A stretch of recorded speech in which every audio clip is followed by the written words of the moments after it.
Hey guys, this is Pharaoh 2091, and welcome back to Let's Play Apollo Justice Ace Attorney.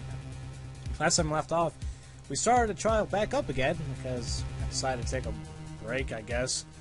School sucks, but, you know, hey, it helps them later, you know, why not? So what the hell was I saying again? So yeah, when we left off, well, it turns out that Olga is not really Russian, and, so she's trying to explain what the hell really happened. She's saying that Shady hit her, but now Phoenix is saying his fourth person theory again. He brought it up. So he's saying that the fourth person didn't know that the cards were red. So now he's asking us, the fourth person who thought that the cards were probably blue. So who was it? Well, if you remember, like earlier in this case, a couple parts ago, a certain individual tried being a little poetic, saying something about, like, blue flames or blue tongues of fire, blah, blah, blah. Well, out of all these people, who do you think would really talk like that? Well, it's kind of weird, but it must be Kristoff. As I expected. Your eyes and ears are as sharp as your hair. I was right? Kristoff gave in. You were the fourth person that night. But of course Mr. Gavin knows the color of the cards. How would he? As you can see, the photo of the crime scene is black and white. You can't tell which of the cards are blue, the ones on the floor or on the table. But look! You can see the colors in this photo! Yes, but when he said the cards were blue, it was well before this evidence came to light. Remember how he said it? The game, poker, the victim, only they had a game, pure sense, okay, blah blah. I think it's the next. Come on. Here we go. Raved in blue flame. There we go. Well, Kristoff? Mr. Gavin? Mr. Gavin? Is something the matter? No, nothing. Excuse me, it was just so sudden. Right. You aren't seriously accusing me, are you? Oh, Kristoff? You know, even I'd never take a joke this far. Yeah, I don't think Phoenix would ever do that. Come on now. This has gone beyond ridiculous, beyond dumb. This is insanity. The defendant accusing his own defense attorney of murder? I assure you, I'm quite sane. But what possible connection could Mr. Gavin have to the victim? I wasn't aware that I had a connection to Mr. Smith either. Well, yes, but Mr. Gavin and the victim have never even met! Well, what if they have? Huh? There is a possibility, after all. They may have met that night, before the game even started. What are you suggesting? Is this the truth Mr. Wright was staying silent about? Well, only one thing to do. Mr. Wright, the defense would like to request that you will testify to the court. The defense would like to request no such thing. Mr. Gavin? Testimonies must relate to the case. How could anything happening before the game of poker be related? Well, maybe we have to figure that out. I'm not so sure that I follow, Mr. Gavin. As I explained before, the defense believes that Miss O'Reilly... Am I to assume you speak for Mr. Justice in this? He is the defense, not you. Oh... burned. Mr. Justice, the matter of Wright's testimony is up to you. Oh, okay. Does the court, in your opinion, need to hear Mr. Wright's testimony? You know, Apollo said we should hear it before Kristoff decided to say no, so yeah, I'm gonna say we do have to hear it. This was Mr. Wright's strategy. He was planning this all along, and I intend to see it through. The defense would like to request that Mr. Wright testify to the court. A2, Justice? You would betray me, your teacher? I'm sorry, Mr. Gavin. This isn't about loyalty. This is about the truth. Very good. Yeah, very well. Defendant, Mr. Wright, will take the stand, please. So, he's going to talk to us about the appetite before murder. That evening, Kristoff and I had dinner. We sat at the table in this photograph. Shady Smith walked in 5 minutes after Kristoff left. When the trap failed, Smith hit the waitress. The girl was knocked out cold. The Smith was uncontrollable. I left to call the police. When I returned, he was dead, blood streaming from a cut on his forehead. That's when I made another phone call to defense attorney Gavin. Mr. Gavin! You were at the Bolt Club the night of the murder? I dine with him rather frequently. And he talked to the defendant on the phone directly after the murder? Quite against my will, I had become involved in a murder.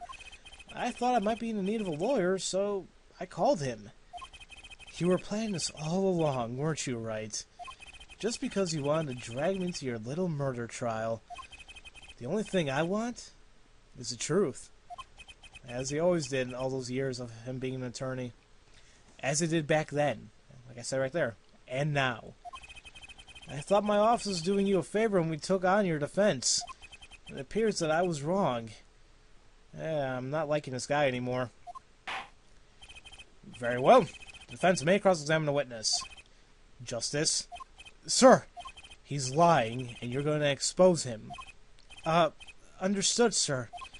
Mr. Gavin versus Mr. Wright. This can't end well. Why can't I have a normal trial? This is your first trial. It's never going to be normal, kid. Okay. Well,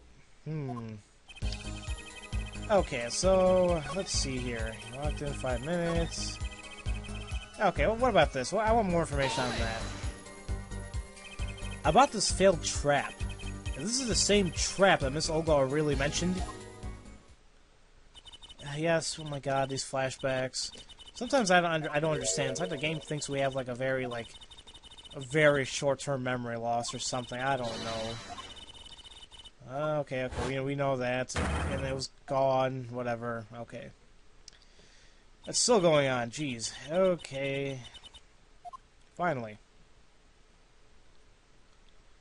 Yes, a harmless prank in essence. It was by a quirk of fate that I happened to discover it. A quirk?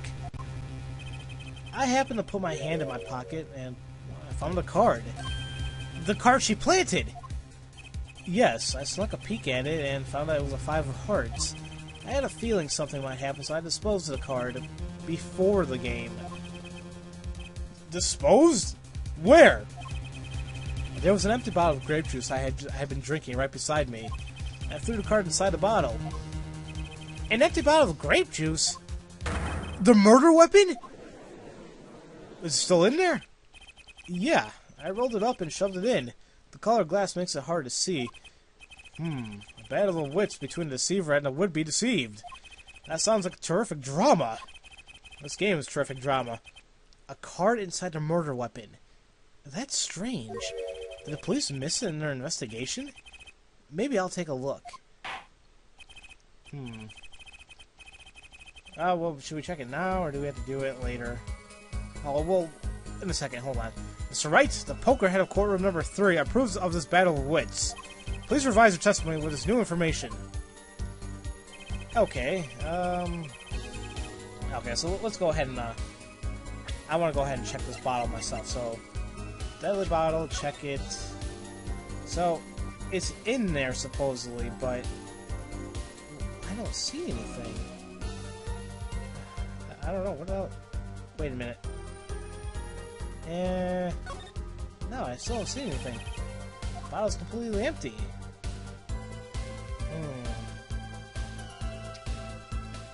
I don't know. It's kind of weird. I don't see anything here.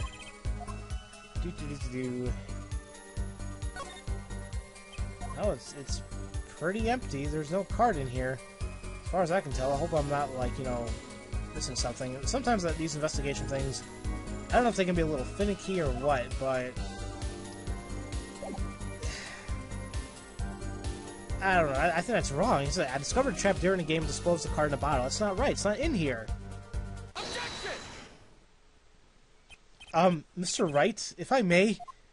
Yes? I've examined this bottle, and I don't see any card in here. No? What, Mr. Wright? Surely isn't all you have to say for yourself? I can't say that I know what happened to the card.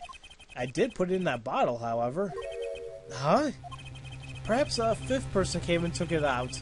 Oh, and a sixth person could have helped. Ooh, yeah, I'm hating you right now, Kristoff. Mr. Gavin, Mr. Wright is your client. My apologies, Your Honor. I won't have you disparaging our investigation either. We looked inside that bottle. There was nothing. So what's going on? Is Mr. Wright hoodwinking us again? Or did the card just disappear?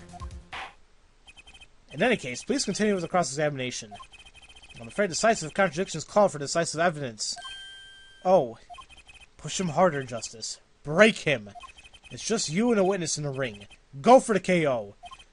Gah. Why do I get the feeling we're not on our client's side anymore? Yeah, he seems to be going after blood now. Okay. Let's see. The girl was knocked out cold and stuff was uncontrollable. Okay. When I returned, he was dead, plus hearing from a cut on his forehead. Now wait a minute now. Let's look at this photo. It doesn't seem like there's blood coming out of there at all. Maybe I'm missing something there. Mr. Wright, if I may? Yes? Take a look at this photograph of the crime scene. See the victim here? He's wearing a hat. I wouldn't think you could just see blood on his forehead. Good point. Phoenix?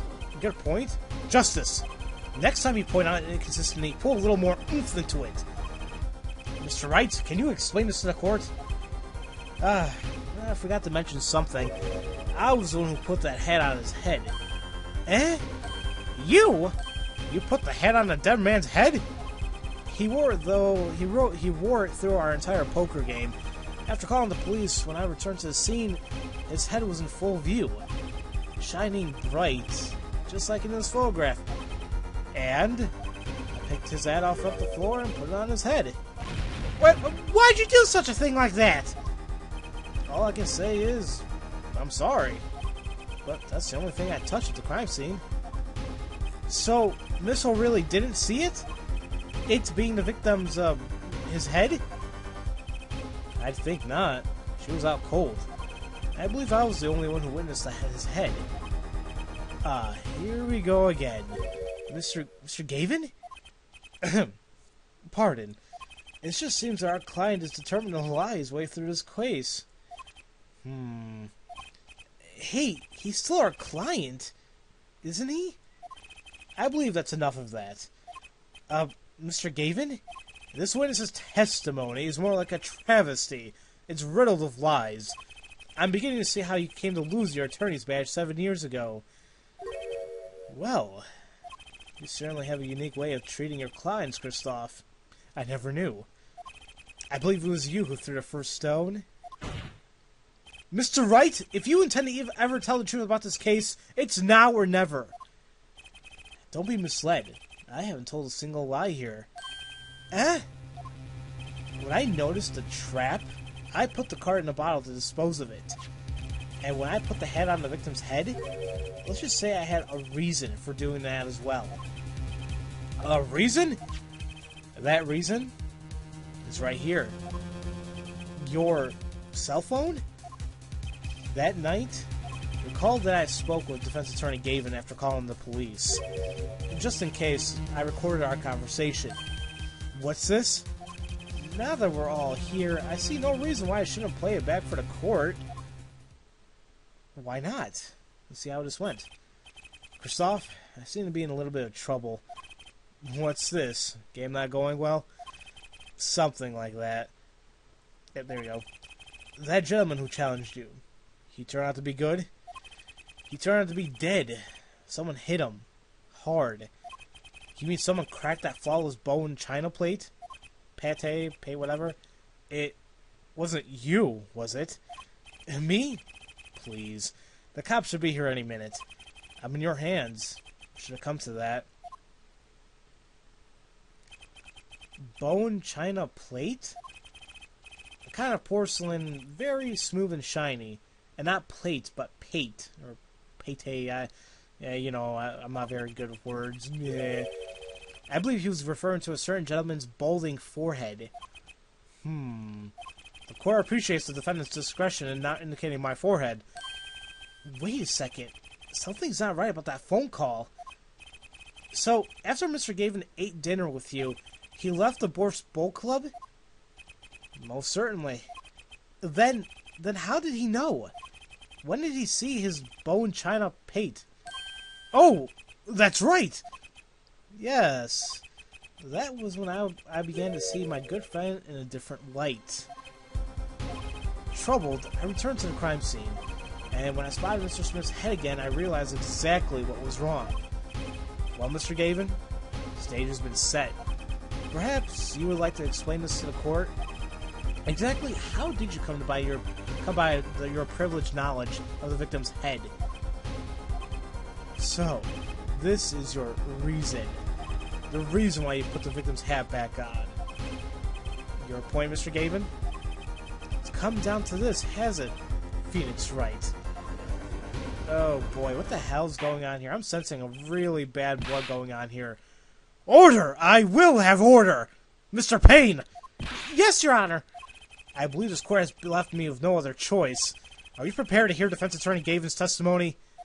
Well, as a prosecutor, Very well. We'll break for 10 minutes. After which Mr. Gavin will take the stand for a cross-examination. Are we all clear on that? Crystal clear, Your Honor. Very well. This will be the final recess for today. You heard him. Final recess. Well, I probably should stop the video here. Should I? Yeah, why not? Why the hell not? So, next time we're going to go ahead and just see what the hell's going on. There seems to be a lot of, I don't know. It seems like Phoenix and Kristoff are not getting along at all, although they seem buddy-buddy. I mean, they frequently dine together, you know, and they seem like good friends. Helped him with this case, but now, yeah, something is up. What could that be? Well, we'll find out next time, guys. So, as usual, thank you all for watching, and I'll see you guys next time for Let's Play Apollo Justice, Ace Attorney. I'll see you guys later.